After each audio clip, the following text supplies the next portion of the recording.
Welcome back, mother lovers, to a brand new episode of Last Call at McLaren's, the best damn How I Met Your Mother podcast right here on the internet. I am your host, Josh, here with my best bud, John. How you doing, man? Well, I mean, a lot of things are going on in the world right now. I left one job. I'm starting another job. I was supposed to move. I'm not moving. I downsized my living room so I had more space in there. The space-time continuum is crushing beneath us, and yet CM Punk is the World Heavyweight Champion. Oh, that's the wrong podcast. That's true. But it's still equally interesting. It is so interesting. There are so many things happening right now that there's this huge ball in motion, and there ain't no fucking stopping it. And you heard him right. This is Last Call at McLaren's, the best ever fucking podcast for How I Met Your Mother ever. That's right. And like you said, there is a lot of stuff going on, man. Yeah. It's been crazy. Things going with you? Last time we checked in with you, you were just getting over COVID. You had some other shit going on. Yeah, I'm going to be hopefully finding out on Wednesday whether or not I have MS. So, I'll keep everybody up to date on that. Everybody put out some positive vibes. Pray if you pray. Do whatever you do. Praise Allah. Pull in your kabuki. Sure. If you whatever. Kabbalah's about $150, I hear. Whatever it is, do it. But I mean, for me, really, not much else has been going on. Also, the Depp Heard trial is finally over. This is being recorded on June the 5th. By the time this releases, we're going to be a couple days away from somebody's birthday. So make sure that you drop some money to him on Cash App and help celebrate this man's birthday. That's true. Yeah. Josh, what's your cash tag? Merc Trader 22. It's MERCTRADER 22. Let's spoil this man for his birthday, people. Yeah. Let's drop him some love. If you want to, I'm not going to say no. So that would be pretty damn awesome.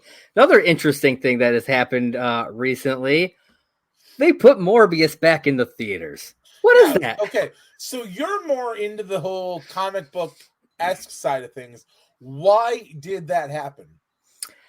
Honestly, I think because there was like this weird cult thing going on with people trying to praise Morbius, but the problem is they were being sarcastic about it. And I don't think the studio realized that. I think they're like, oh, let's give him this. We'll make this into like a cult classic.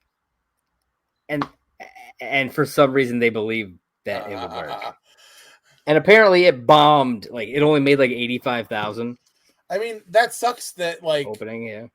So me and you, I think we talked about this a little bit on After Hours. And I want to talk about it a little bit now before we record the episode, since I don't really have anywhere to be tonight, so I can kill a little bit more time doing this. But can we just talk about how, as a community of fans / internet-backed people, we have so much control over things these days, like how 2016 Ghostbusters got shut down.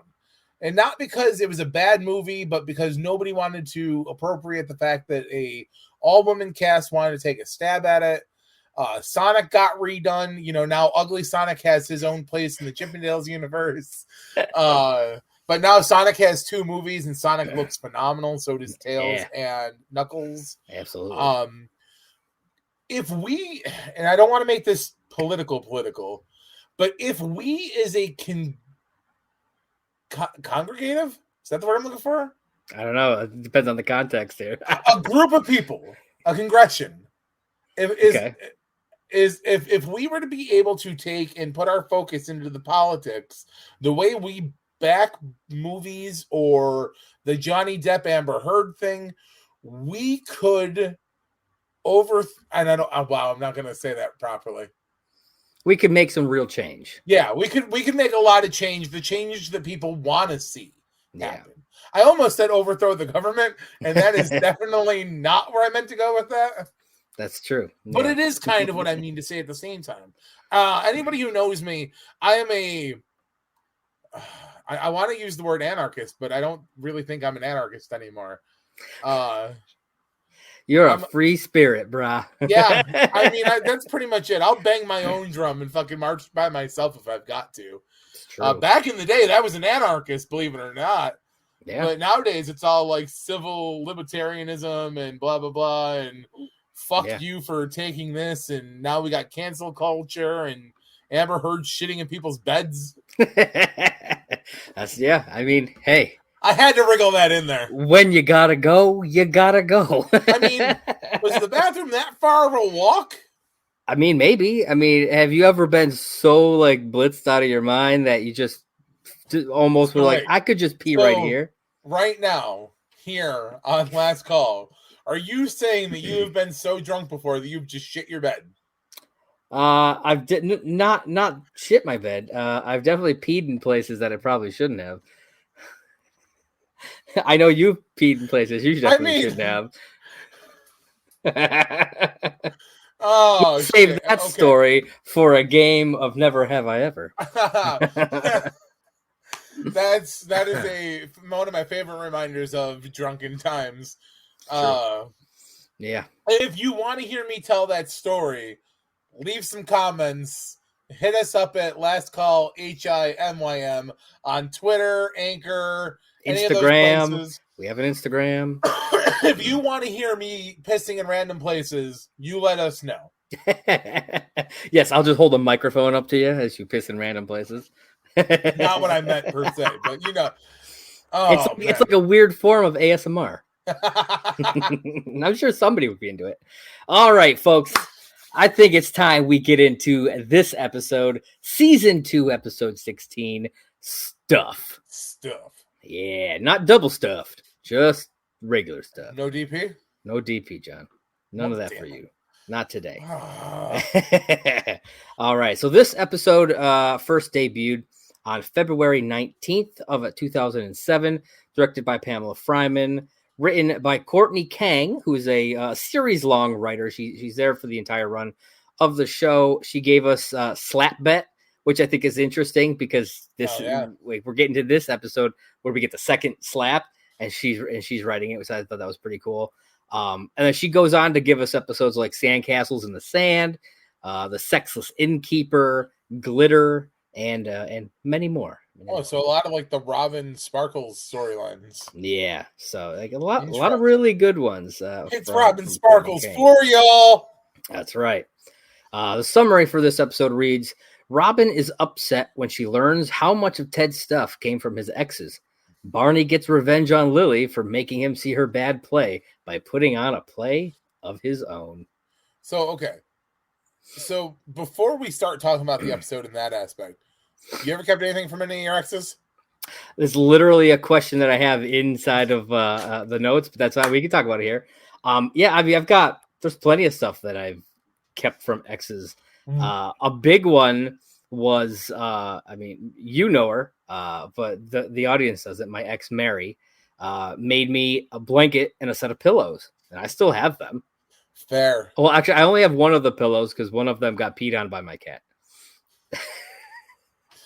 Damn, what's nice. But I have rest in peace, cat. But I do have one of the pillows and the blankets still, and yeah, lots of other things. I mean, like I said, I was going to bring this up later, but yeah, we can talk about it now. I think the whole thing is dumb, man. Like, I can understand if it was something romantic. Okay. But like, I have exes who've bought me like graphic novels. Am I supposed to throw those out? Fuck you. I ain't throwing those out. And that was definitely my thought process on this. I was like, because I've got shit from exes, and it's not like it's big shit. I mean, fuck, my PS4 was a gift from my son's mom. Yeah. I still have my little Phantom of the Opera music box from when I dated Sarah. And I'm sure there's a lot of other small shit if I really was to put my thought process to it. But I was like, where is the line of what is appropriate to keep and what is not? And I think you worded it properly, saying romantic shit. Yeah. Like there is definitely a point in time where you have to say, like, okay, it's not appropriate if I keep this and like further use it because it has this sentimental attachment. And sometimes it's inconvenient. but it's respectfulness for the future people who are going to come into your life. Yeah, absolutely. And like, I wouldn't expect, any significant others of mine to get rid of their stuff if it wasn't, unless it, like I said, something like weirdly romantic that just seems odd to keep around when you have another person. But like, I would never ask them to get rid of their stuff like that. So you're saying no double-headed dildos? I mean, I mean, like I said, I can't honestly, like, I'm looking around my house to see if I've got anything that would be in like that ballpark. And it's like, no, I've got a couple pictures on my walls that came from exes. I've got, like I said, my music box, which that holds a lot of personal, like that one still means a lot to me. And even when I move, that thing gets packaged up so fragilely. Like, yeah, nope. Yeah, no, I get that. But yeah, so there's that. There's that. Now we're going to dive into the episode. Love to hear everybody else's thoughts. If you, what you think on that whole topic of, I mean, whether or not you would get rid of stuff. Yeah. Hit us up on Twitter, at LAST CALL HIMYM, or drop down in the comments right here, on wherever the heck you're watching. Fuck yeah. Listening to this, whatever it happens to be. All right. So we're going to hop into, before we actually get into this, I had a little side note, which I thought was interesting. Okay. Apparently, during the filming of this episode, the paramedics were called because Josh Radnor had a severe allergic reaction to the dogs, particularly during the scene where he was petting and being licked by the Dalmatian. Oh, okay. And apparently, up until this point, Radnor had said that he would get by with just some Claritin and some thorough vacuuming, but I guess it was a little too much in this one for him. So is this one of the reasons why the dogs go away? I don't know. Because, I mean, it was obviously planned before this happened. You know what I mean? I honestly think it's just because dogs can be difficult to have to deal with on a regular basis. And if they, as we find out later on, they plan to move in together. Yeah. Having to deal with dogs all the time would be difficult. Yeah, 100%. So I feel like that's probably more. That is an interesting but I don't know. Note, though. If we ever get to talk to Craig or Carter, I think that would be an interesting question. I'm down for that. Craig, Carter, if you are listening, have our people reach out to your people, and by our people, I mean Josh. Yes, absolutely. All right, so we're going to dive in to this episode now. The episode starts off with future Ted talking about how the key to a good relationship is communication, John.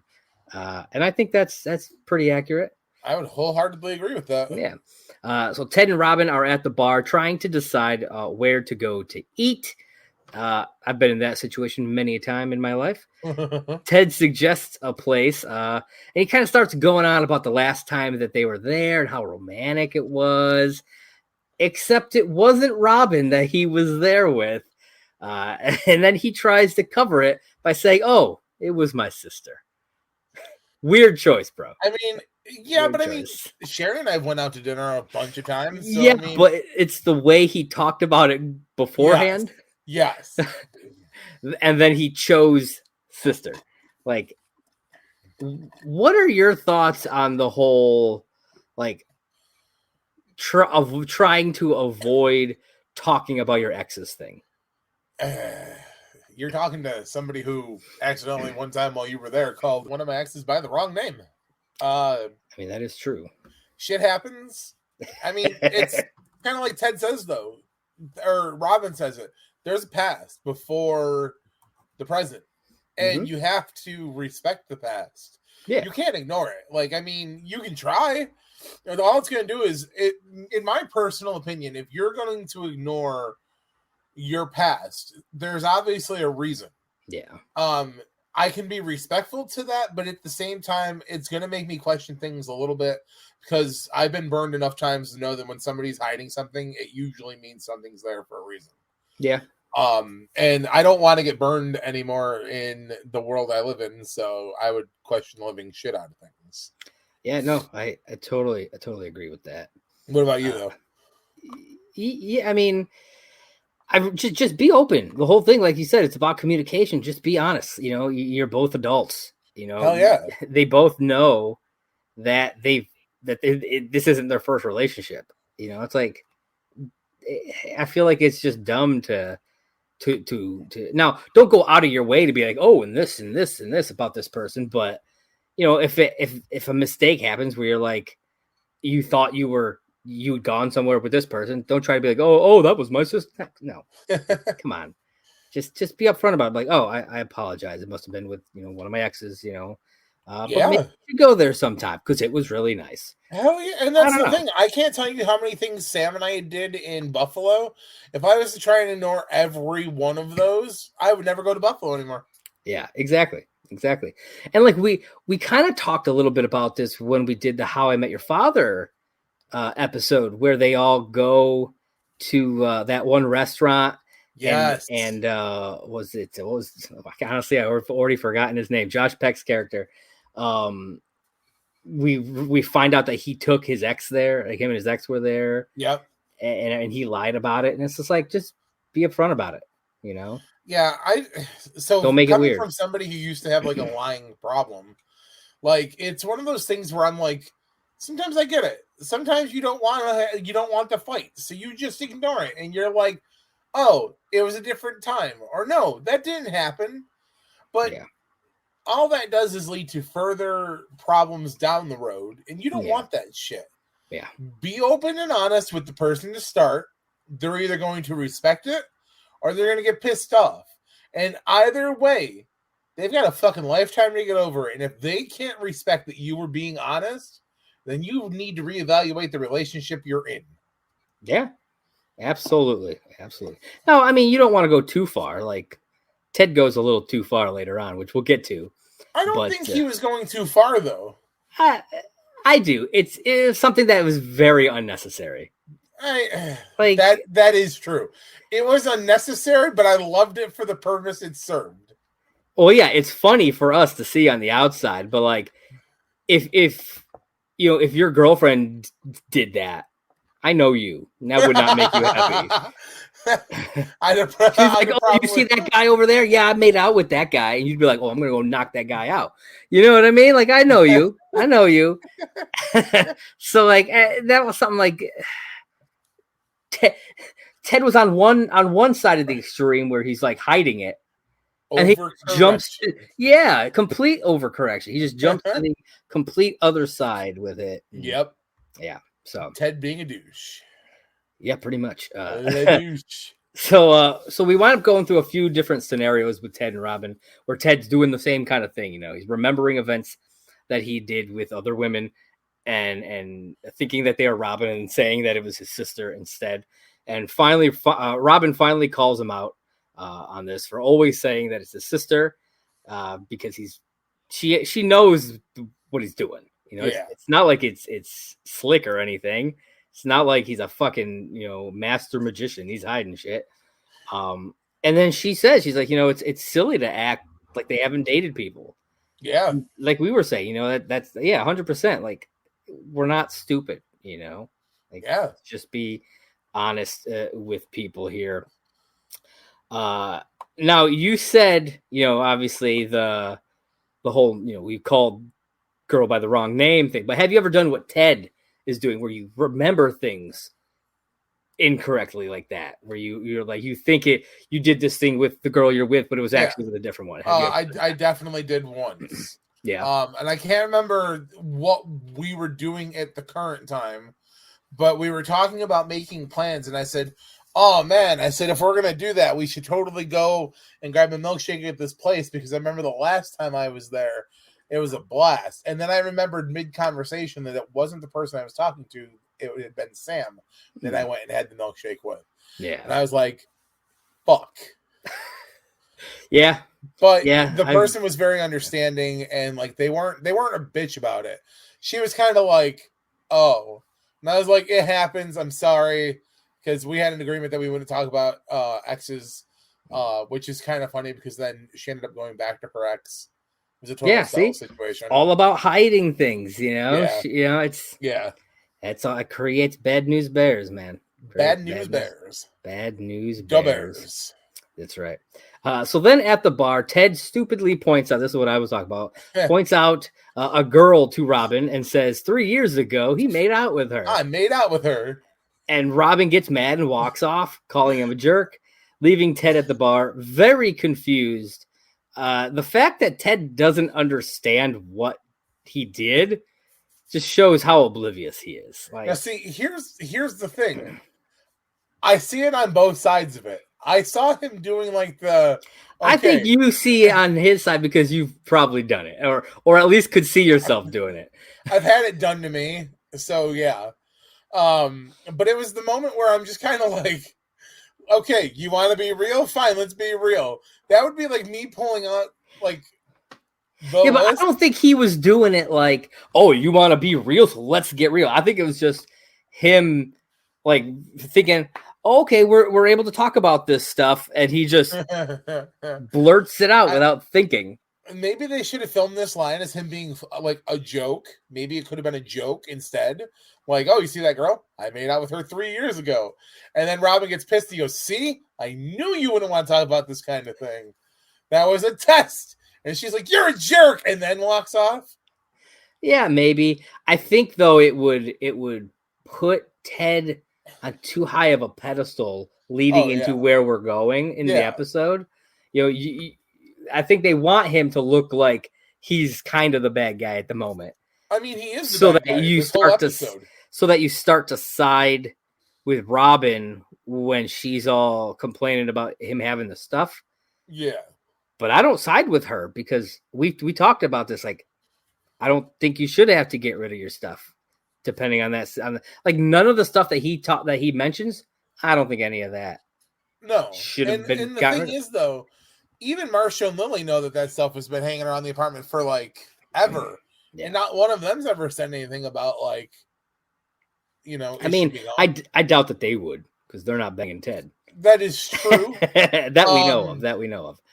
Also, no, we'll keep going because I know we'll keep going into the story because there's more. There's something else I want to point out as we get to it. Okay, so then after we get that happens, we get the opening sequence to the show, and we come back and we're still at the bar, but this time it's with Marshall and Barney.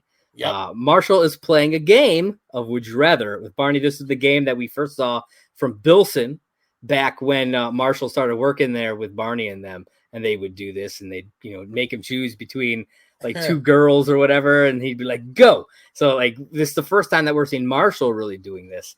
And he poses this question: would you rather have sex with a classic mermaid, human top, fish bottom, or an inverted mermaid, fish top and human bottom? Go. John, what would you pick? Wow, you're gonna put me on the spot. Oh yeah.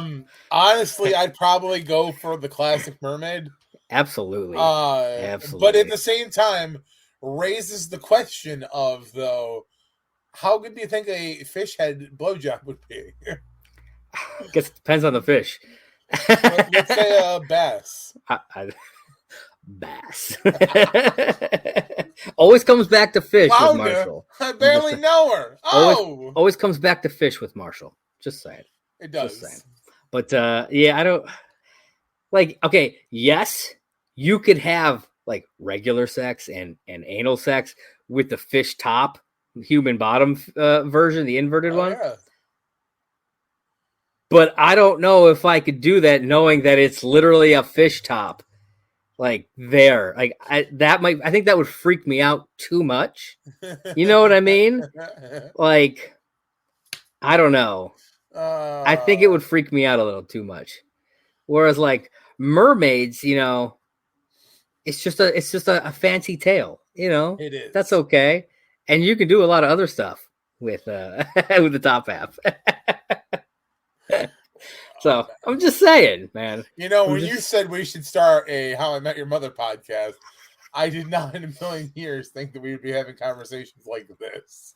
And this is why we are the best damn How I Met Your Mother podcast on the internet. Yeah, all those other podcasts, they'll tell you about the episode, but we're going to ask the hard questions. That's Ladies right. and gentlemen, tell us if you would rather have sex with a traditional mermaid or the inverted mermaid. Oh, I'm absolutely going to put a poll up on the Twitter page. Do it. And we're going to find out just who likes what in this world. Fair enough. Time to expose yourself, people, and not in that way. Not in that way. We don't want you to get arrested. All right. But before Barney can answer, Lily walks in with a stack of flyers in hand for a local theater show that she's going to be in. Barney mocks her for being in a play, but, Marshall's got her back. He's doing the husband thing. Yeah, but I love how he's like, but you just took a flyer 2 minutes ago. Yeah. Or like 10 minutes ago. And Barney's like, yeah, but that'll save me $2 on wings at a strip club. Yeah. And I'm like, how much does your flyer save me on wings, Lily? I respect that though. $2, depending on, because this is 2006, right? 2007. 2007. So you're talking like 25-cent wing era. Yeah. That's 8 fucking wings. Oh yeah. 8 wings is a normal chorus for a normal person, which means Barney would have just gotten free wings. Absolutely. Now, maybe they'd be a little bit more at a strip club. I don't know how that works. But even if they were 50-cent wings, you're getting, 4 wings for free. That's still pretty damn good. I'll take that. I'll take that any day. All day, man. I'm just saying. Yeah. I get it. I love me Money's some wings. Money. Yeah, I love me some wings. So then Ted and Robin walk in. Ted says he's thought about it, and he chooses top half fish. And I'm just like, oh, Ted. Oh, yeah, but Ted. I mean, knowing Ted Mosby, that doesn't shock me. No. He'd probably just throw a blanket over the top half anyways. Fuck that. Just chop it off and throw it back into the water. Well, I sure as heck don't want to have. I would much rather have sex with a top half fish than with a corpse. Just saying. That's a little dark, bro.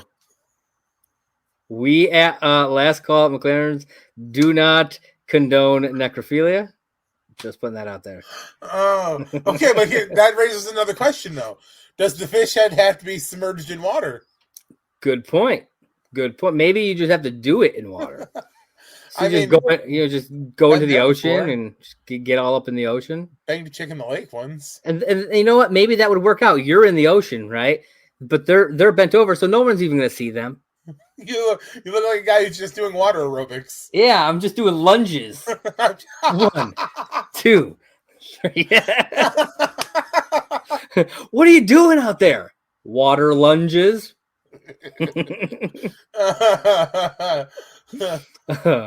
But then Ted asks the gang for their opinion on a problem.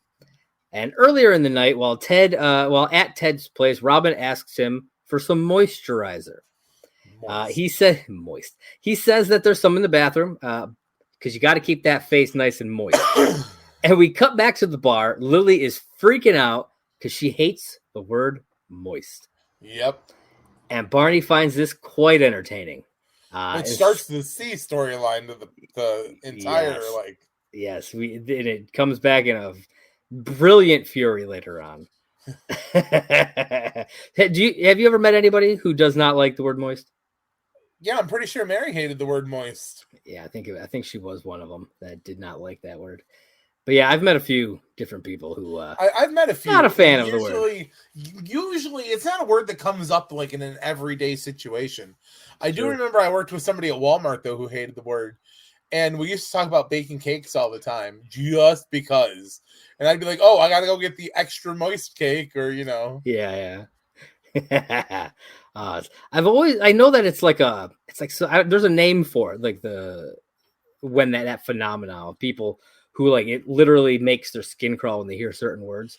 Interesting. It's always weird to me because I don't think I've ever had a word that does that to me. I don't know. A word, no, but certain sounds will get to me like that. Yeah, sounds and like certain visuals, definitely. Like, I'm a big horror fan. You know that. I can watch a lot of weird, crazy stuff. But watching somebody get like a nose job where they have to chisel, yeah, man. That always made me cringe when I watched that. Like I couldn't. I was like, oh, I can't. I don't know why. I don't know what it is, but yeah, nose job and they're chiseling the nose, man. I could watch like somebody's bone pop up out of their freaking skin or whatever. That don't bother me. You're like, nice. Yeah, but nose job, like, nope, I'm out. Crazy shit. Yes, very, very crazy. So then Robin continues with this story. She said, she's applying this lotion. She's praising it. She said, such a nice lotion. And Ted's like, well, it's your lotion, and it's not Robin's lotion. We learned that it belonged to some random girl that he used to go out with, and Robin gets angry about it and questions whether Ted still has feelings for the girl just because he still has her lotion hanging around. I think Robin's going a little overboard, personally. I mean, she's allowed to have her feelings, and that's fine and all. But, like, being angry about it is one thing. But then to accuse him of having feelings for this random girl just because he kept some lotion around, well, like, she calls her a whore. She does, and she's like leaving her moisturizer laying around, and Ted's like, a $3 moisturizer all she's around like, $3. She's like, this is like $14. Yeah. First off, guys don't know that. No, like, women, take note. If you're gonna send your guy to the store for moisturizer or some kind of makeup, send him with a visual image. Because the 17 different kinds of mascara and eyeliners that there are all going to look like one product to him. Yep. And he's going to be like, oh, this one's cheaper. That'll work. I'm just telling you. Yeah. I mean, some guys know your product, but most guys do not. Yeah, that's why, like there were only a few certain things makeup-wise that I was comfortable buying for Rose. Yeah. Most of it, I was like, I know how specific you are. You're gonna have to do this on your own. Like, because I don't want to mess up and buy the wrong thing. Like, I don't want to do that. Yep. Yeah. I mean, trust me. When we used to wrestle, eyeliner. How many different eyeliners did I go through before I finally found one that I liked to wrestle in because it didn't wash off right away? It's true. Yeah, it's very true. Yes, people. I wore eyeliner. Yes, he did. Kids! Kids! So then Ted reveals that there are other things that he has in his apartment that are from exes, including his little red phone booth, a lamp, and even the hoodie that Robin is wearing. And pillows. Yeah, he doesn't reveal that here, though. That comes up a little later. But yeah, also some pillows. So they choose to let the group decide whether or not he should keep the stuff, because apparently this is a thing that they do as they reference back to 2005, which is interesting because Robin's there, which means this event takes place during the events of the show, but they never show it or mentioned it before that. No, but it does get brought up one time after this. It does. Marshall's Joey Buttafuoco pants, and the group votes to get rid of these pants. Marshall's still upset about it 2 years later, and we do find out in a later episode. I think it's like season 6 that we find this out. Yeah, that Lily just destroys these pants. Oh yeah. So now here's my question for you: group votes, in favor for them or against? I'm torn because when you watch it, they don't really vote based on like facts or anything. Nope. You know, it's based on biased opinion. Yeah, it's like Barney votes yes for him to get rid of stuff because his apartment's too cluttered. Yep. And that's the only reason. And I'm just like, so I don't think I would want to leave it up to. Sometimes friends like to fuck with each other, and so that might happen. So what if it was a more structured voting system? I guess it would depend on the prime example system. Is, now we have the in our group of friends, we have the gun to your head. Yeah. And we know how that game is played, so it's like, if it had more structure, would you be better off like supporting it? Maybe. I guess I would have to see how it would function. Maybe. Fair. I'll leave it as a maybe. It's not a hard no, but it's definitely not a yes at the moment. That's fair. What about you? I think as long as it was properly done and definitely had the right structure to it, I would allow my friends to be part of a voting process to like help settle arguments. Yeah. Because you're getting, as long as they remain unbiased about it and not just, oh, your house is cluttered, throw shit away. Yeah. It can help settle arguments, and then you get the the outsider opinion on it as well. Because sometimes, how many times have I come to you and been like, "Am I being unjust about this?" Oh yeah, you know, absolutely. like, or am I overreacting to this? Because sometimes in the heat of the moment, you are. Or even like, is this a good idea? Yes. You know, well, I mean, you are my conscience. I got to reach out to you before somebody gets murdered. Yeah, that's true. I mean, again, I think stuff like that. Yeah, yes, we do not condone murder. Unless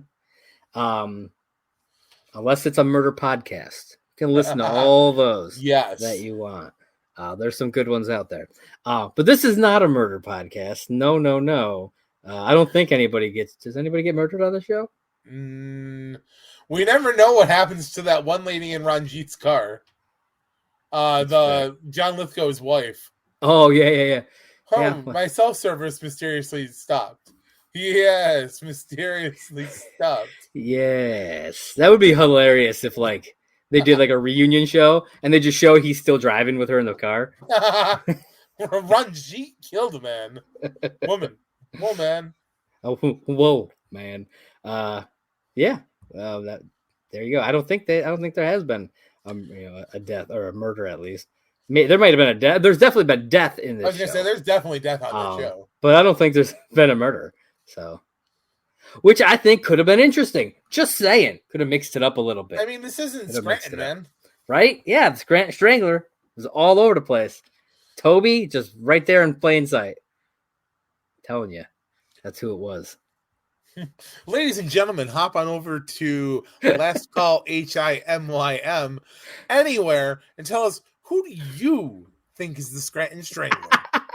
Is it A, Toby? Is it B, Gabe? Or is it C, the 1999 Denver Broncos? Ooh, that's a tough choice. That's a tough choice, man. Do you get that reference? Oh, I do. Good South Park reference right there. So as Ted and Robin are pleading their cases to the group, we get a scene where Robin says when she sees these items, all she sees now are the girls who they came from. Yeah. And when she goes to the phone booth, Ted's ex, Jeannie Radford, appears and says, "I'm Ted's college girlfriend." And this got me thinking, we see a lot of Ted in college. But never her. We never hear about her. We hear about Karen, who was his high school and on again, off again college girlfriend. Well, I have a theory to this one, though. Okay.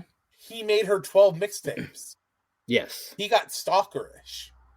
Ooh. So she dumped him, went away, changed her name, and completely dropped off the grid. Dr. X. We'll talk about it later. Dr. X might talk about it later. It's very, very true. I mean, yeah, I don't know. I kind of wish we had that she had popped up. We've never heard of any of these girls before. Yeah. None of them. But the college one, like I said, so many times have we been in the college realm. Yeah. And like they have an actress for her. You know what I mean? They could have used her throughout the show, just like randomly popped in. Maybe I think it would have been a nice tie-in. It would have been awesome to me. The other thing that I had to say about this, like we see these three different girls, they're all beautiful women. How the fuck does Ted have such good game? Who knows? Well, like, this is a joke later on when Barney's telling. So when Barney first meets Quinn and he's got 60 seconds to tell the story of how they got there. Yeah. He says it straight out. Ted is a good guy. Horrible closer. It's true. Yeah, he's got some real good game. I mean, just in the show's tenure alone, Robin, Stella, Zoe, Victoria, blah blah, Honey, Mary the paralegal, Am I forgetting anybody? Like really pretty? I mean, I don't like Karen, but I think Laura Prepon's a really good looking woman. Laura Prepon is gorgeous. The three in this episode that they talk about, obviously. Pineapple Girl, Trudy. Oh, Trudy. And then later on, Trudy comes back with Slutty Pumpkin. Yeah. Because then Trudy comes back with the girl played by oh god, what's her name? I don't remember. Fuck. It's she's in Cougar Town. Is it Missy? No. Hit us up on Twitter, folks, if you know exactly who he's talking about, because I do not. I don't know who she is. It's the blonde girl. Yeah, I just don't know her name, is what I'm saying. You're killing me. Yes, I am. Out of the person who literally I said to you earlier, it's the girl who's in old, and you're like, oh, so and so. Thompson McKenzie. And I was like, yes. Yeah, some things I know, some things I don't. That's the curse of having this beautiful mind right here. The old lady from freaking There's Something About Mary is that girl who goes into people's dreams. I was that thing, and you're like, oh, it's Lynn? Lynn Shay, baby. I'm like, how the fuck? It is such a vague reference, and Josh is like, oh, Lynn bang, Shay, bang, baby.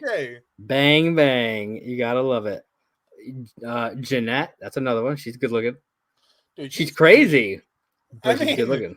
Zoe, her real name's Zoe, right? Zoe. Oh, the actress? That I don't know. I don't know. Oh man, yeah, but she's gorgeous. Yeah, but yeah, oof. Ted got game. Ted's got something. He's got something. Does this rag smell like chloroform? So Ted thinks it's crazy that Robin is so obsessed with all of this, and Robin thinks it's kind of creepy and gross that he still has all of the stuff. So we're at the bar. Lily sides with Robin simply for the fact that she's his girlfriend and is upset by this. This right here is a reason why I'm not a fan of the way they do their group decisions. Yeah. Because it's like she's not looking at any facts. She's just like, oh, you got to side with the girlfriend. Like, no, that's not how this works. If you're in a good relationship, that's not how it works. It's just, or at least it shouldn't. And that means that there's a bit dysfunctional. Dysfunction. Marshall sides with Ted, saying that just because he has something from an ex doesn't mean he's holding on to her. So he gives like a decent reason, I think. He doesn't really go into it any farther. But, I mean, compared to everybody else, he's the only one who gives like an actual solid reason. And so then they leave it up to Barney, who, as we have already said, sides with Robin, saying that his place is way too cluttered anyways. Yep. So we're at the apartment, and Ted, he's packing up everything from his exes, and then we head on over to Lily's play. So we start the next portion of this story. It's her off Broadway play. Marshall makes way off. Marshall makes them sit in the front row of this tiny theater, barely anyone in the audience. And this thing lasts 3 hours. I don't know, man. Like, just from the 2 minutes of it that we saw, I don't think I could sit there for 3 hours. Oh my God. Ted is part of the play. Yes. Ted is part of the play. Consumerism. Envy. Yes. She's like, greed. Envy. She's like, I'm rage. Envy. Which I thought was hilarious. So like after the 3 hours is up, Ted, Robin, and Marshall give their praise to Lily, while Barney flat out says it sucks. Your thoughts on this? Being frankly honest to somebody about their performance. I mean, because it wasn't really a critique on her; it was a critique on the whole play. That's true. It's not like he said Lily sucked. Yeah, but he could, I guess. Like, I understand being honest. He honestly thought that it sucked. Okay, but he could have done it with a little bit more tact, I think. Maybe soften the blow a little bit. Like, Lily, you were great, but it just wasn't my cup of tea. Fair. I don't know. something like that. Just soften the blow a little bit. Fair enough. Yeah. And Lily, she gets mad because of what he says. Calls him a bad friend for saying this. And she says, if you had a play, I'd sit through the whole thing and tell you it was great. And you can see Barney's percolating a plan in his mind. Oh, yeah. And this is not going to turn out good for Lily. Granted, it ends up not really turning out all that good for Barney either in the end. That is true. So on the way back to the apartment, Ted and Robin are talking about how bad the apartment or the play actually was. And when they walk into Ted's apartment, she sees that he has gotten rid of all the things from his past girlfriends. I love her line here. You've been robbed. Yeah, you've been robbed. He's like, no. He's like, I did what you wanted me to do. I got rid of some stuff. Which just like, love how she's like, don't you ever buy anything for yourself? Yeah, I mean, Papa gets swag. I thought that was a great line for Ted. Yeah, I love that line. And so then the next day, they're walking Robin's dogs, and it's revealed that the dogs actually came from her exes. And Ted starts to kind of spiral out here about this. He says that all he can see now is her ex-boyfriends whenever he looks at the dogs. She says that's ridiculous. However, apparently it wasn't ridiculous for her to see his ex-girlfriends and a bunch of inanimate objects. Who knows? I'm just saying. Like, they literally did the same thing with one another. Yep. And yet he's the ridiculous one here. I just... Like, I understand, like, not... Like, he shouldn't ask her to get rid of the dogs. Like, I think that's a... Because I don't think you should ask people to get rid of any of that stuff in the first place. But to tell him he's ridiculous for having the exact same emotional reaction that she had, yeah, like that seems hypocritical to me. Oh, 100% hypocritical. 100%. Yeah.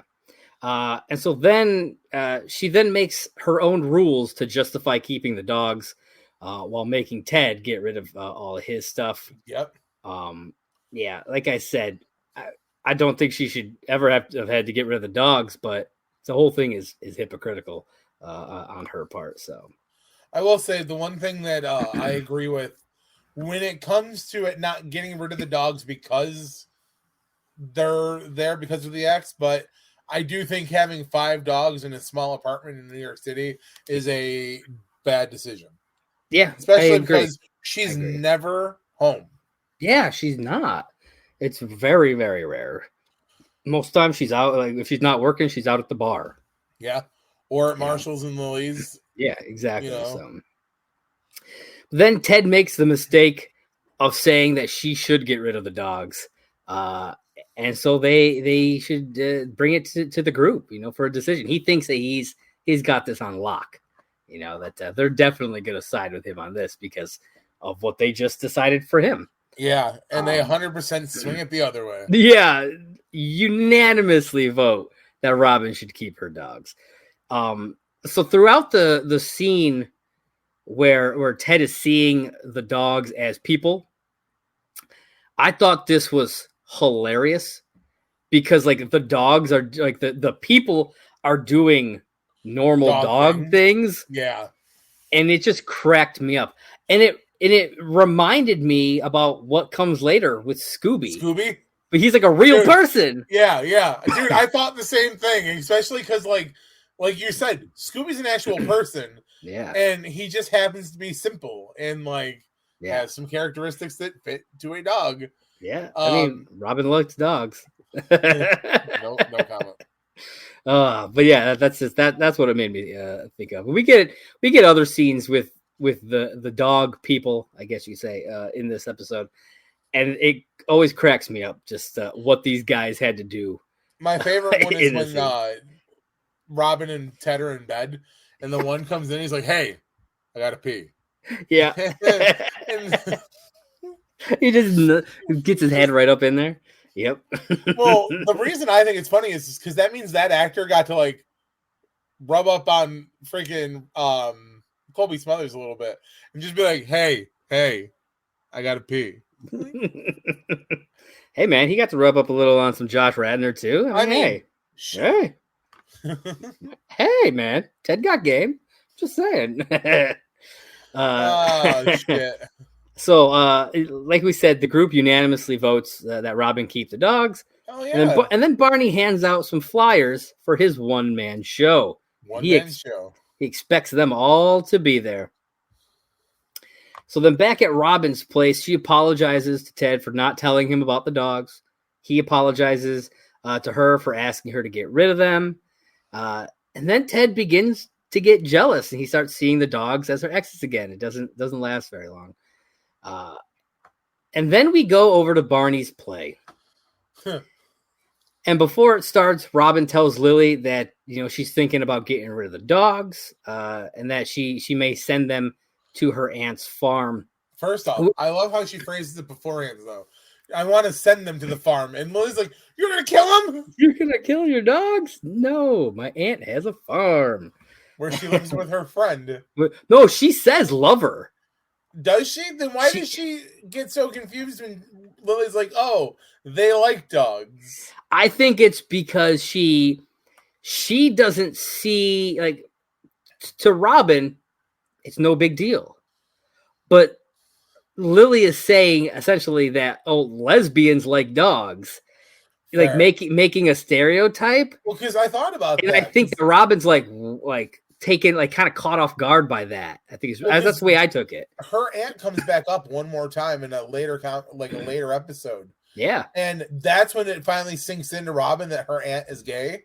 Yeah. And because I thought that when she said it, because I thought she said friend, like when as it was leading up to it. Yeah. And she's like, yeah, my aunt lives up there with her lover. And I'm just like, oh. And I was really confused. Well, I thought she must have said friend too, and I didn't go back to rewatch it to make sure, but I was like, because I know there's an episode later on, because then she's like, no, they're just friends. Yeah. And I'm like, oh, whatever. But yeah. Yeah. So I don't know if they just decided to change that or what it was. Maybe it was a small slip up in continuity, but it didn't really make a difference. I mean, yeah, maybe. And I feel like most people probably didn't even catch it anyways. True. I mean, you didn't catch it, so who knows? Most people probably didn't even think twice about it. Throwaway line. Yeah, exactly. And it's hard to catch everything. I mean, this show has insane continuity that, a thing or two here and there slipping through the cracks is bound to happen. Oh, yeah. I mean, they keep such a solid tight ship on most of it. Yeah, it's crazy how good they do here. So then they sit down to watch the play. And I don't know if you caught this, but there is a program. The guy behind them is holding the program.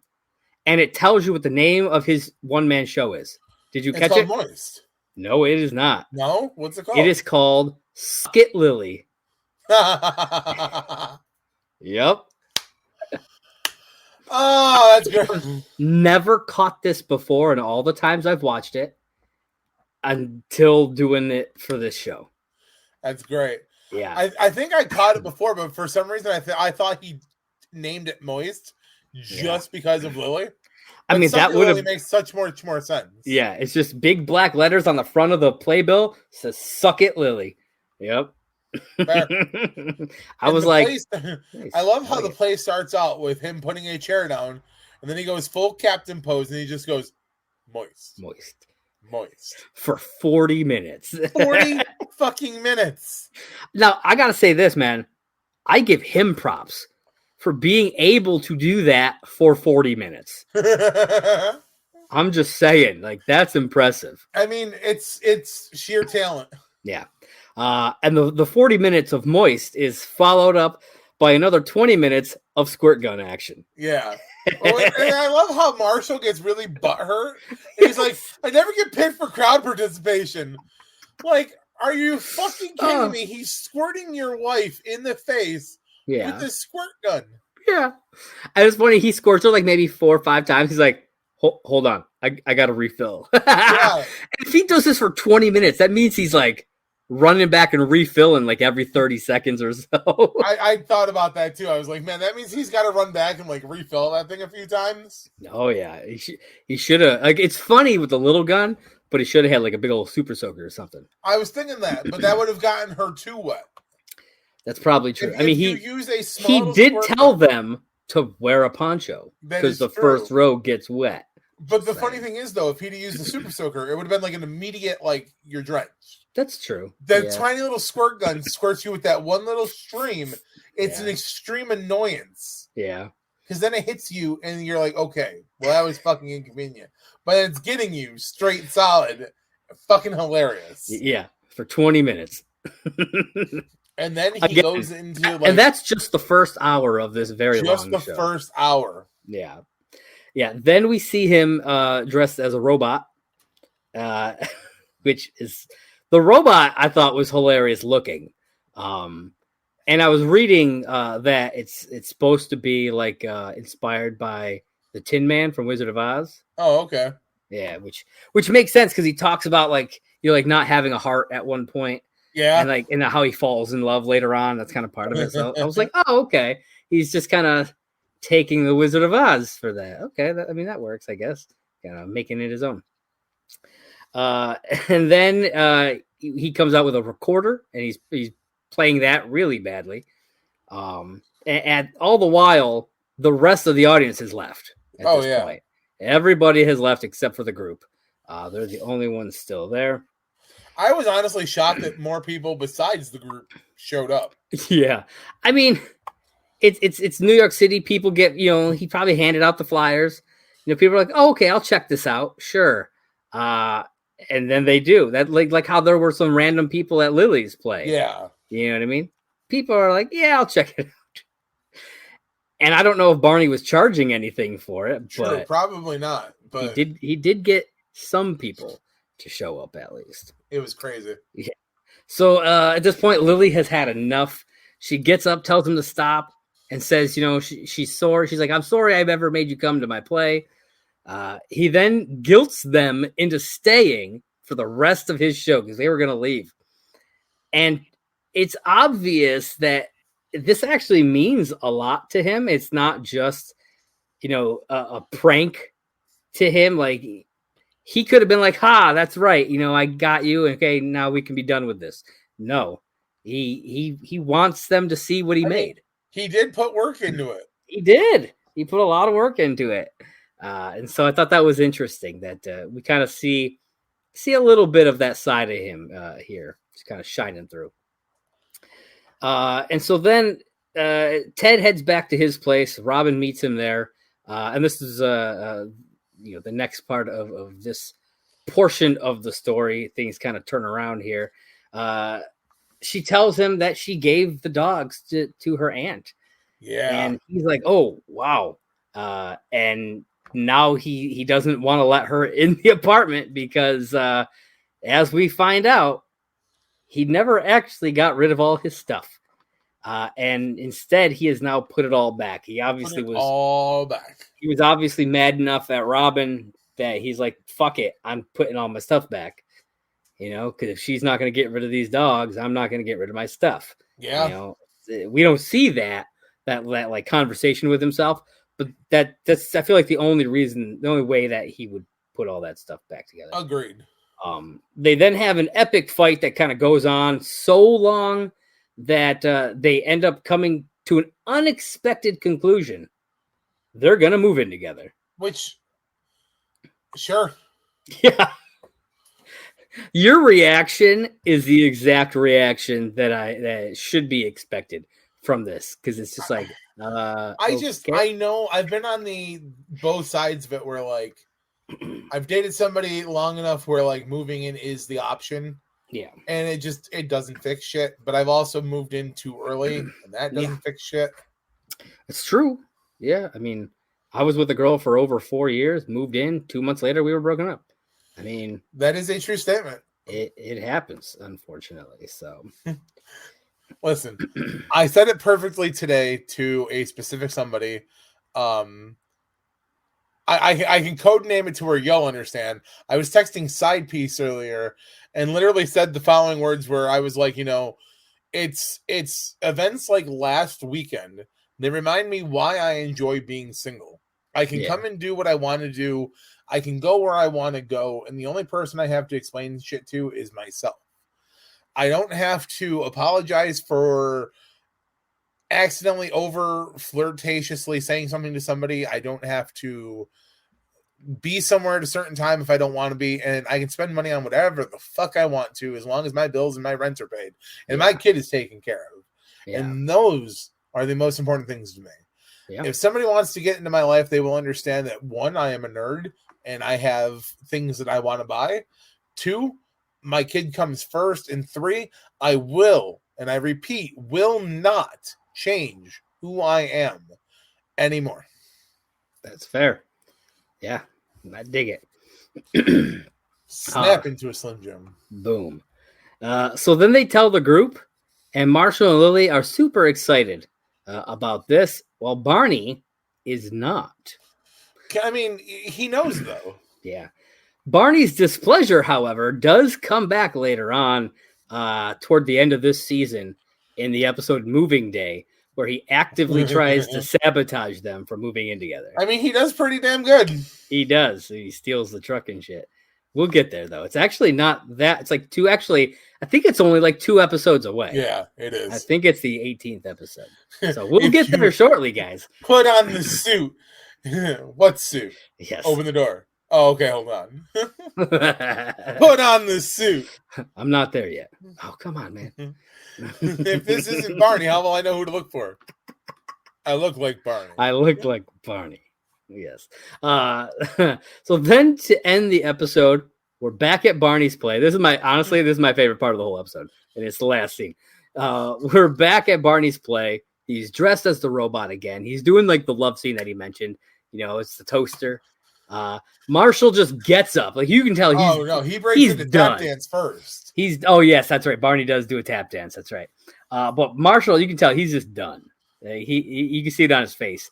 He gets up, walks right up on stage, and boom! Just blasts Barney so hard that he spins around and collapses on the floor. Turns around and he's like, "That's 2." And that's how we end the episode. Yeah. And I love that. It's one, honestly, it might be I'm torn. It's up there with the slaps for me. It's one of my favorites. My favorite is it's probably in the top 3. I think it's the Thanksgiving episode where everybody when it goes through the table and he sits down at the piano. He accidentally hits the couch and then slides off and falls through like the little TV table. And then Marshall plays the song. Yeah, I think that's my favorite as well. You just got slapped across the face, my friend. Whoa! That's going to be a good one to talk about. I'm excited. But yeah, so that is the episode, season 2, episode 16, Stuff. John, you got any final thoughts about this episode? I mean, not really. I mean, we covered a lot with this episode. We did. We went off on some real tangents. That is true. I like it. But you know what that means, ladies and gentlemen? It's time to suit up for that great segment we all like, Barney's Blog. That's right. Suit up, bitches! Oh, Josh said it this week. I did. He said it! You let it in. I knocked it down. Something like that. I don't know. All right. So for this week, we are going to dive in to Barney Stinson's theater experience. Ooh. That's right. Written Tuesday, February 20th of 2007. It says, as many of you know, I am an art enthusiast, a patron, if you will. Personally, I've sponsored many a dancer, and it's been so stimulating to watch them achieve such new and flexible heights. Recently, I turned my creative energy toward proving that playwriting is a cinch. In fact, with the lights off, anything can be a great performance.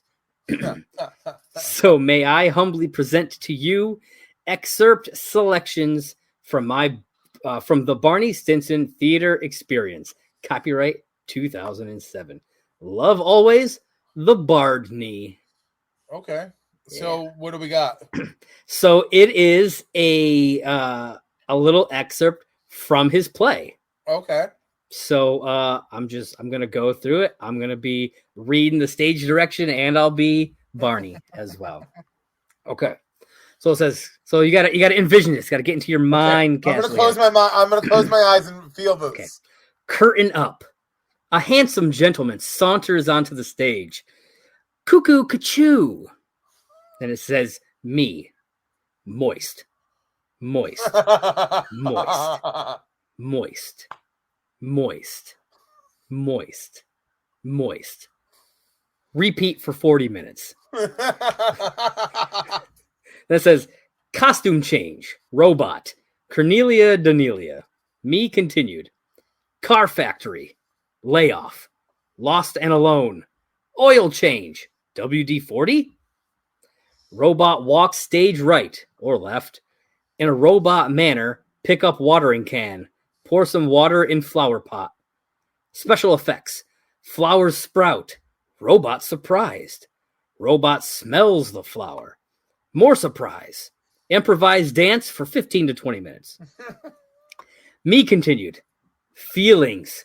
Inside. Oh no. Costume change. Nude. Me continued. Insurance. Anatomy. Pharmaceutical sales. Sculpture. The locksmith. The David. Jumping jacks. 10 to 15 depending on the moment. Music cue. Peter Gabriel's In Your Eyes. Well, that's a great song. Right?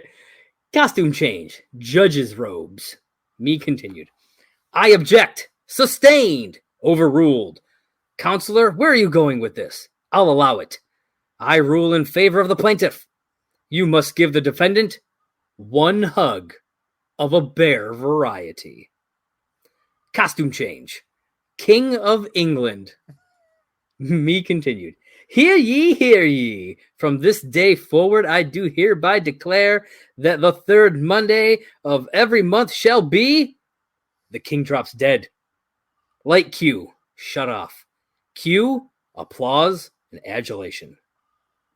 End. Then it says, if you are interested in staging your own production of the BSTE, go ahead. Just send me the link to your video at barneystinson@yahoo.com. Theater is a living being and should be free to all. See, I agree with that. And I'll be honest, I kind of want to do it now. I mean, I want to do the Barney Stinson theater experience. I think it'd be hilarious. That's not a bad. I mean, that's wow.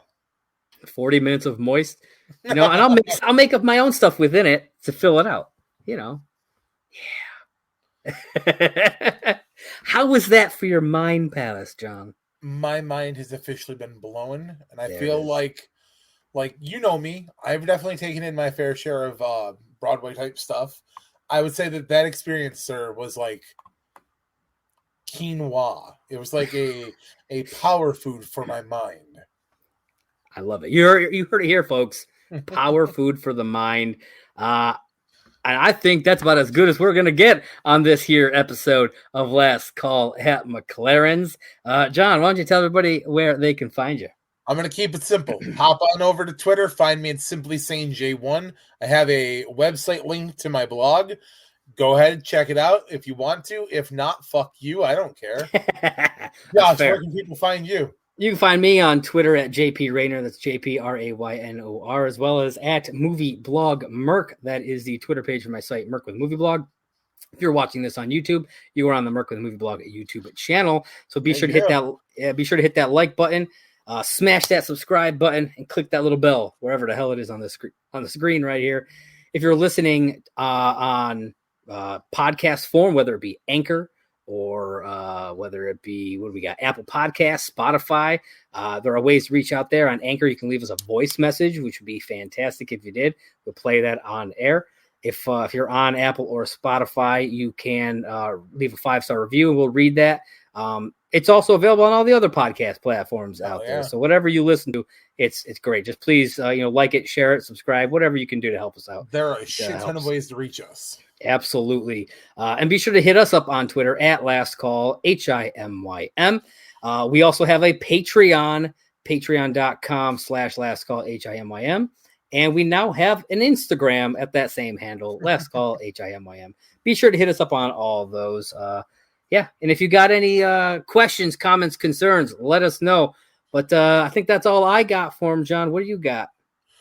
Listen, guys, you don't have to go home, but you can't listen here.